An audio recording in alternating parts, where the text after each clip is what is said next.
Guys, in today's video I'm going to show you how you can use Soundboard on Discord mobile.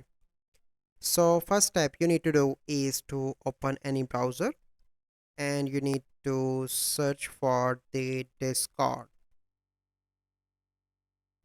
Click on Discord and you need to log in into your Discord account. Select desktop site and click on open dashboard.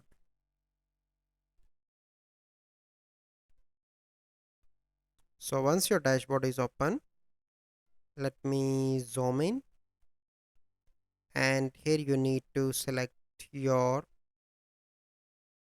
server. So once server is selected, you simply need to click here, and let me show you.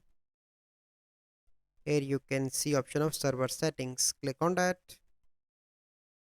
and once you are here you can see the soundboard option. Click on that option, and now you can see that upload custom sound reaction that anyone in this server can use.